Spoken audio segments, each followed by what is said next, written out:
Hey, what's up, E? Quick lens review.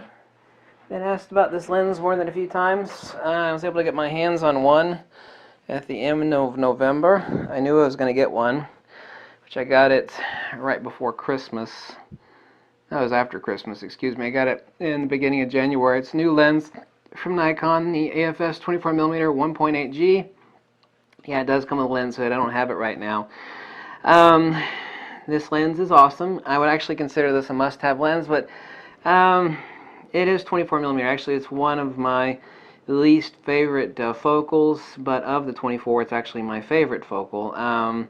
The 28 is the focal length that I absolutely hate. I find absolutely no use for it at all. I'm either using a 20mm or a 35mm, which actually like 90% of the world's photographers will state if you only got one lens to use, what is it? Let's say 35mm of some sort for a full frame, and they're pretty much true for FX crop sensor also. So 35 or 20, I can't say that the 24mm is the most useful in the world. It does have less distortion, but you can take care of that in Photoshop or Lightroom, obviously so. But it is also the case that nobody, exactly like the 20mm here, both of these are, alas, made in China. People feel them like, it's got a plastic body on it.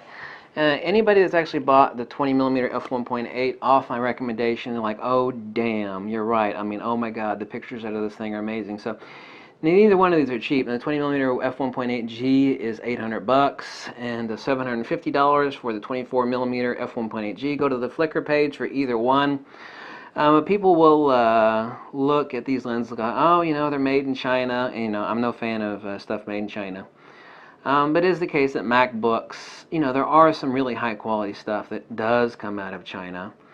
Of course, we both know that 99% of stuff that comes out of China is like, but these are excellently made, but you can feel them. There's no squish factor to them, for example, like on a plastic Tinker toy or something. But they do have plastic outer casings. They do have AFS motors. And they are expensive. Like I said, $800 or $750. It is also the case that not even Zeiss comes within 100 miles on their 21mm, and every person that has used this lens, the 20mm from Nikon, versus the Zeiss 21mm, say flat out, bar none, doesn't even come close to the NIKKOR, period. It is also the case with the 24mm. Both of these are basically brother and sister. The 24mm 1.8G. Do you know how much a 24mm f1.4 costs? I mean, it costs damn a lot of money. You could buy a good quality Nikon D4S for cheaper than you can buy a 24mm f1.4. I mean, it is absolutely I think it's not the worst value NIKKOR, but it's right there at number one or number two is, a ridiculous, absurd price for a NIKKOR lens. Just no way in hell. I mean, the $750 versus $1,700 and some bucks. No way. But the 24mm f1.8G is the tits. I mean, if you love the 24mm focal length, then I would actually call it a must-own lens. It's exactly like its cousin or sister, brother, whatever the hell. The 20mm 1.8G, both of these are exquisite. Now you can say, well, they're made in China. Well, not everything out of China is garbage, but obviously a lot of stuff. You can say, well, it's got a plastic casing on it. Well, that's true, but I don't know how many of you are hammering nails with your camera lenses. Get it insured. Do they have a higher failure rate than other NIKKORs with internal silent wave motors? Nope, there's no indication of that at all. There sure isn't. They both have metal mounts. They're both exquisitely well made. I would prefer it if they were made in China, in Japan, but they certainly are not. But the 24mm 1.8G, if you have experience with a 20mm 1.8G, is exactly identical. Both of these are the tits. Both of these are incredible. Both of these are awesome. I can't consider the 24mm the most awesome focal length in the world for me. The 28mm is the one that I can't stand. Not that Nikon doesn't make good 28mm lenses, but that's the most useless, tits on a bull sort of lens, focal length. Regardless of who makes it, I'm not a fan of 28mm. It's just like, why? I'll use a 35 or I'll use a damn 20. Don't need use a 20 and crop it. Don't need a 28 millimeter.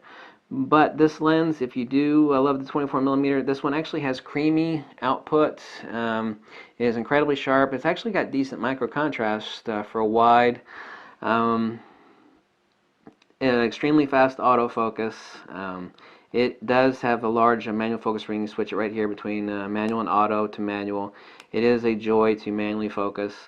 Is the lens worth $750? I'd actually have to say yes. I mean, it's $50 less than its cousin. This has got more glass in it. It's very slightly heavier. This is more expensive to produce, which is why it's $50 more.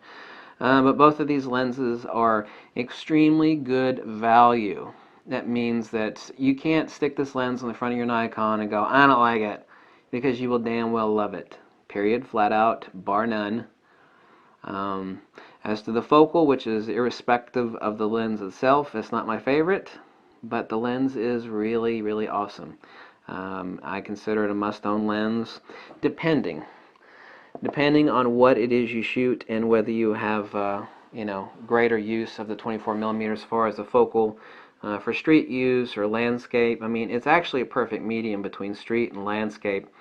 As far as the distortion exists on a 20 millimeter versus a 24, the 24 is not 28, but the 24 is the happy medium for both street use and landscape. Obviously, this 20mm 1.8G is perfect for astro. This one's perfect for astro also. Both of these are damn sharp. However, the 24mm 1.8G is not so damn sharp at f1.8. At f2 and above, it's spectacular. It's awesome. It is, and it's worth every bit of what it costs. You'll find no fault with either one of these lenses. The 20mm f1.8 at f1.8 is a better performer with better resolution than the 24mm is at f1.8, but the 24mm at f2 and above, just incredible. It's an incredible lens. Check out the Flickr page for either one of these lenses.